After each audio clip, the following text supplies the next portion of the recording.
पंचवटीतील अवधूतवाडी भागात राहणारा 28 वर्षीय सुमित राखपसरे हा रात्री वडाळा नाका येथील नागसेन नगरमध्ये मावस भाऊ गणेश सकट यांच्याकडे आला होता। सुमितचे याच भागातील एका महिलेशी प्रेमसंबंध होते। हे प्रेम प्रकरण संशयित ओमकार अर्जुन गायकवाड याने महिलेच्या पतीला सांगितले। या कारणाहून मयत सुमित आणि ओमकार यांच्यात वाद होता। सुमित हा रात्री रिक्षाने नागसेन नगर येथे आला असता ओमकार आणि त्याचा साथीदार मोईन कासम सय्यद या दोघांनी सुमित याच्यावर चाकू हल्ला करून जीवे ठार केले। या प्रकरणी मुंबई नाका पोलीस ठाण्यात फिर्याद दाखल झाल्यानंतर पोलिसांनी संशयितांना अटक केली। सहाय्यक पोलीस निरीक्षक जितेंद्र वाघ पुढील तपास करत आहेत। दिनांक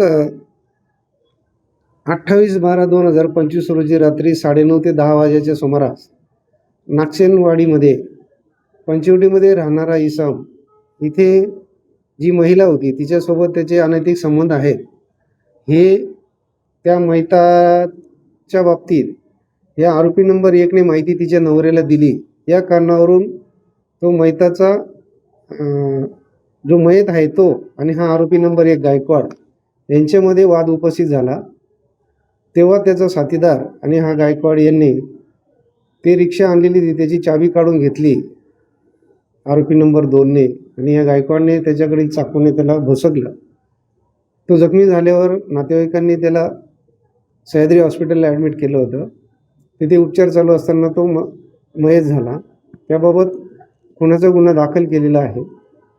जे मारणारे 2 आरोपी आहेत ते रात्रीच अटक केलेले आहेत आणि त्यांची आता कस्टडी घेऊन आम्ही पुढील तपास करणार आहोत। यामध्ये आणखी कोणाचा सहभाग आहे याबाबत तपास करून जे आरोपी निष्पन्न होतील ते देखील आम्ही अटक करणार आहोत। अनैतिक संबंधातून हा खून झालेला आहे का? हा एक विवाहित महिला होती, तिच्याशी अनैतिक संबंध होते असं त्यांचं म्हणणं आहे। त्यावरून हा घटना घडलेली आहे। त्यामुळे किती महिलांना आरोपी करण्यात आले? ते 2 आरोपी आता पुरुष अटक केलेले आहे। आपण तपासामध्ये जे निष्पन्न होईल ते आरोपी आपण त्याच्यात अटक करणार।